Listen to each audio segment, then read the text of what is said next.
So you want to know how to breathe life back into your precious comic book? Mr. Sinister is about to meet Mr. Clean. What is up, guys? Welcome to the Paper Chase channel. Today we got a how-to video, how to clean and press your comic book. In particularly, this is a special type of comic, so you're going to get some additional knowledge in this video. How to clean and press a Mark Jewelers comic book. Now, this requires a couple of extra steps, but I promise you can use the base of what we do in this video to clean and press any standard modern comic book. The book we are addressing today, as you probably saw in the thumbnail, is X-Men 221. This is the first appearance of Mr. Sinister. Now, this book is not actually mine. This belongs to a friend of mine, Reverend Wormwood Comics. And he brought it to me and he said, man, this thing is beat to hell. Man, he's like, can you help me with this? He's like, hey, maybe you can do a little YouTube video on how to clean and press a comic book. Because we're tired of all these damn CGC unboxings. So I recorded the whole thing. We're going to watch it together. I'm going to do a little bit of a video over and kind of talk you through the process of what I did. And before we get into it, just a real quick reminder, consider subscribing if you like the content, hit the like at the end if you think this video deserves it, and check out the links below where I sell comics. Let's roll. Alright guys, so step one in this process every single time is evaluate the book. Do your own personal inspection on the book and figure out what needs to be done. Is it cleaning? Is it a standard press? Do you need humidity? Is there stain removal? The first thing that I noted was that there is long color breaking creases that are pretty much going to lock this book into 5.5 to a 6.0 at absolute best. The most important thing about the pre-cleaning inspection process is what defects does the book currently have that could get worse by you messing with it. The other thing that I noted on this book is that there's some pretty heavy tears on the cover by the staple. This top staple is barely hanging on to this cover. So this is something I want to be extremely cautious of when cleaning and pressing this book and how we approach this book. So we have a couple of limitations already on the amount of methods and force that we could use to try to restore this book back to a better condition. And actually, as I'm setting this up, I did start to notice that, yeah, this book does have a bit of a spine roll. So a spine roll is when the spine is no longer in a center line, and you can see down the left side of the book, there's actually a good bit of white, which is the back cover wrapping around. And then typically your interior pages, if you flip it over, you'll see more of a spread on the interior pages sticking out of the book. But again, with the tears on the staple, this will make it more difficult. As you can see, I am wearing black latex gloves.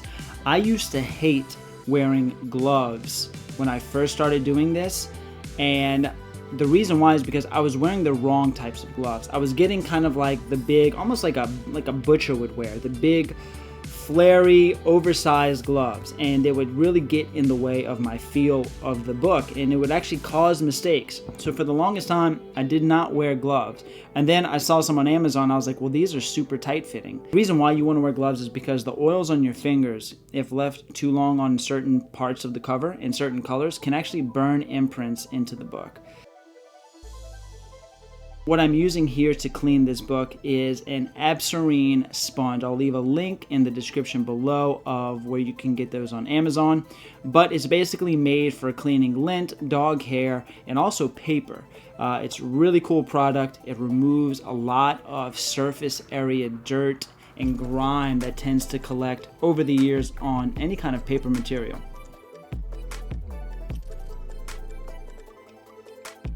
The proper positioning for when I clean the book, I basically take a magazine backer board, I lay it down on the desk, and then I take another one and I place it on top. This will allow me to evenly distribute weight onto the book without pulling away or causing any kind of damage to the cover.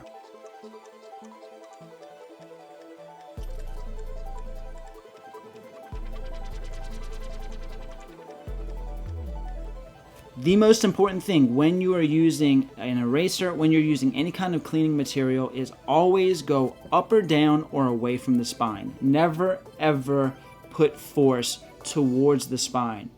If you do that, you are highly risking tearing the paper or causing some major creases in the book.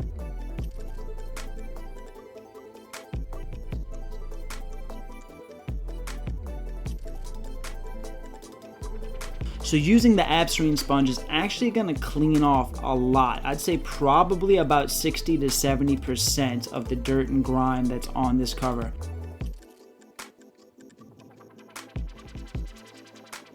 So you can see at the end I was getting a little bit close to the edge, so I basically flip the book around and I start the process again on the second half of the book, going outward and now from left to right.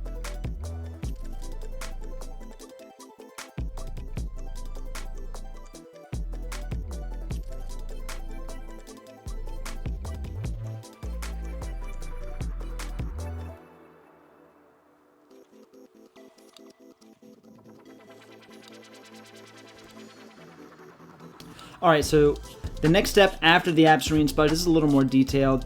This is a pencil eraser, and it's just basically like a small pen, like a ballpoint pen, but it's got an eraser on the tip. You only want to use erasers for white areas. You do not want to use erasers on any other color, especially on modern comics. It will remove the cover almost completely. So stick to the white parts.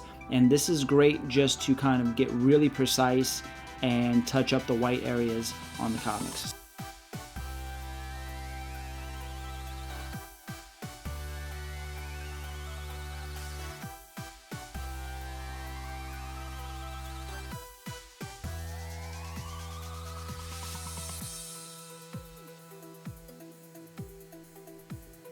Okay, the next thing I go to is a small little pencil eraser.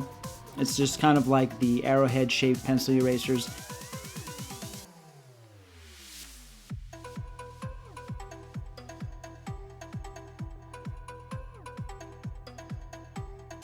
All right, and as we can see, the front cover already looks a hell of a lot better, way cleaner, just with the dry cleaning. So now on to the back area, and there is a lot of white.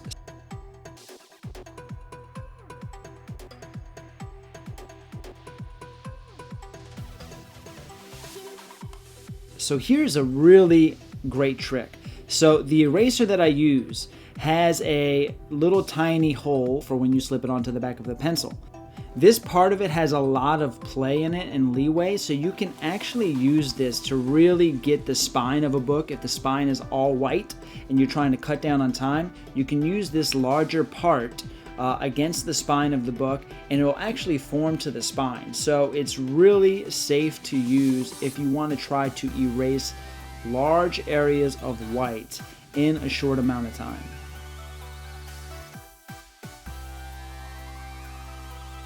Sometimes I will interchange with the flat board and weight distribution. If I am not using that, I pretty much try to take like a 3-inch section of the cover and place 2 fingers down and slightly spread them apart. That way that paper is being spread tightly, and then I'll clean in between my fingers.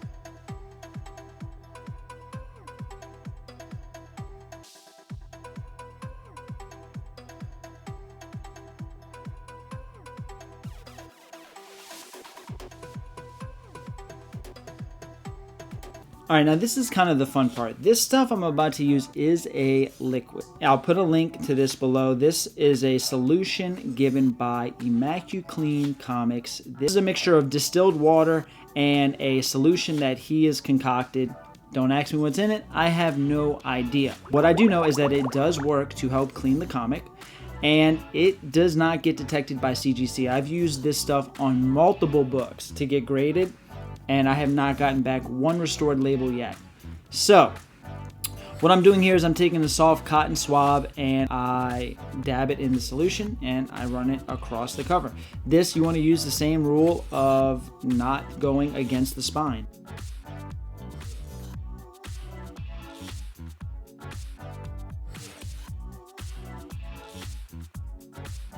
even as clean as it looked before, there is still some surface area dirt that comes off.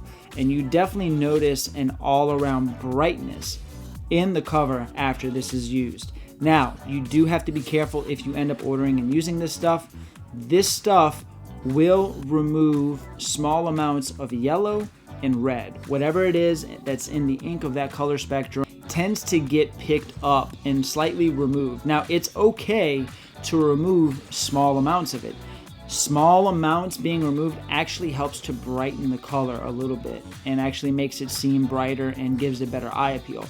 But you do not want to use too many applications on those covers. Now, I am being very careful with the torn staple area. We do not want to get that area too saturated or wet, because wet paper is weak paper and it will risk those tears and staple becoming completely detached.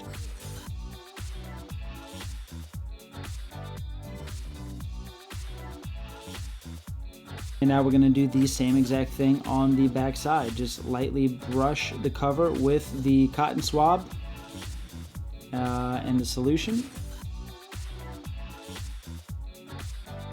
Another good thing about the solution is that this is a great way to provide humidity to the cover of the book when you have a Mark Jewelers variant. So a Mark Jewelers variant, you cannot steam this book because there's adhesive on the Mark Jewelers insert in the centerfold.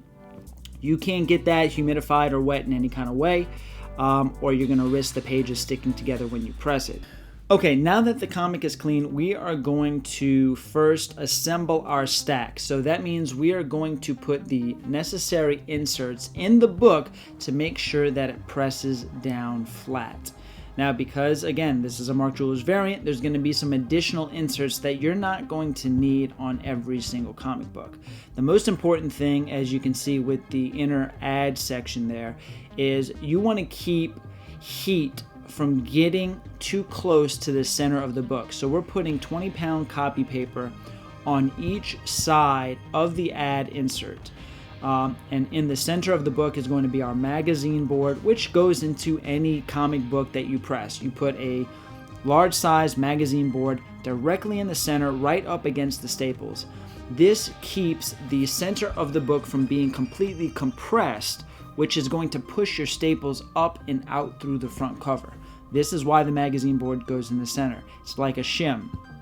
So we put our 20-pound cardstock underneath the ad. We put our magazine board in the center, and then after that we put another piece of 20-pound cardstock on the other side of the ad.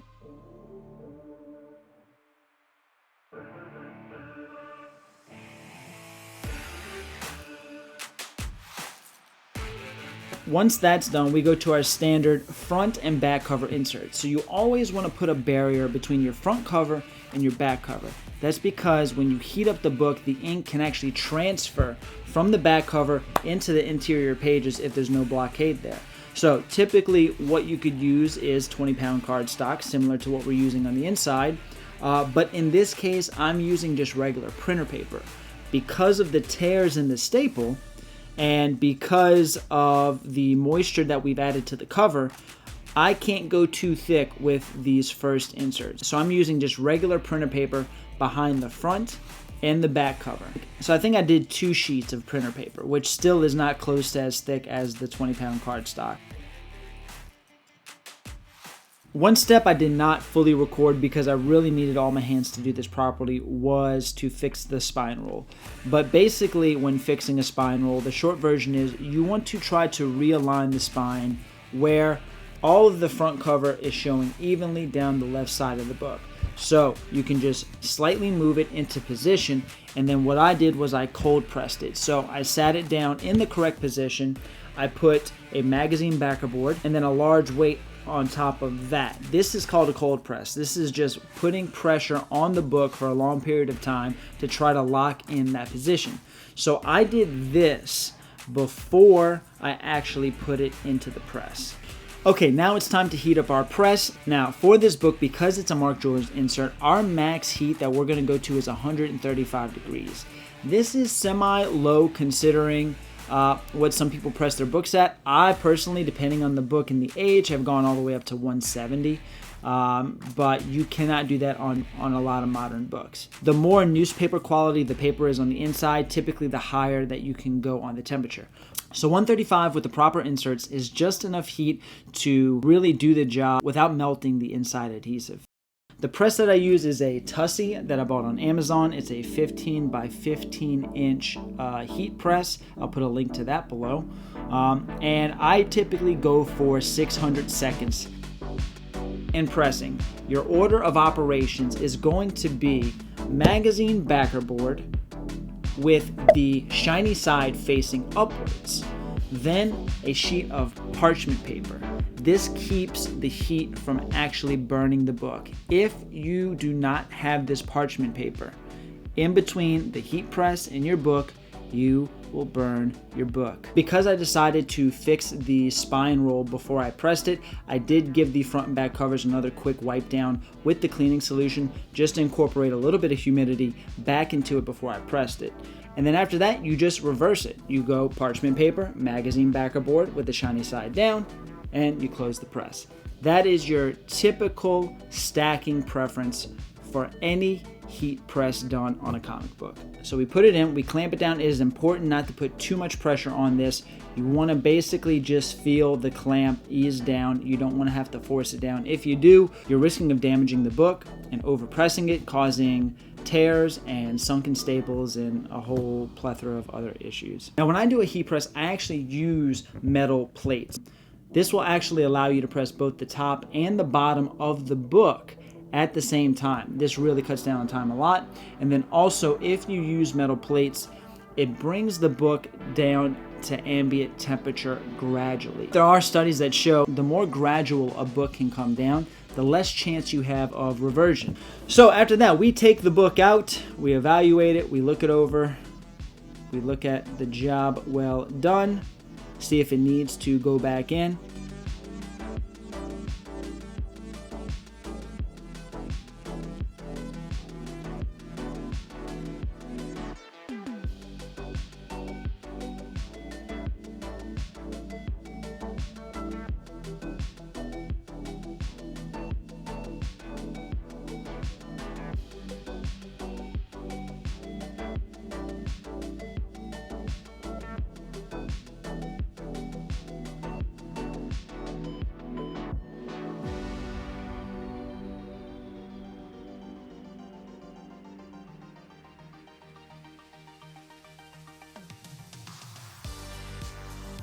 There are some minor areas that I can see personally that could have been addressed, but again, you can only do so much, but we can't risk further damage to the book by doing that. So I think we've definitely succeeded in this. We've definitely increased the eye appeal of this. It's night and day from what it was. And that's it. I'm pretty pleased with it. I'm happy how it came out. Thanks to Reverend Wormwood for loaning me his trust, and nice book, man. So that does it, guys. Feel free to leave questions in the comments. Again, hit the like button if this video deserved it. Consider subscribing if you like this kind of content. And we'll see you on the next one.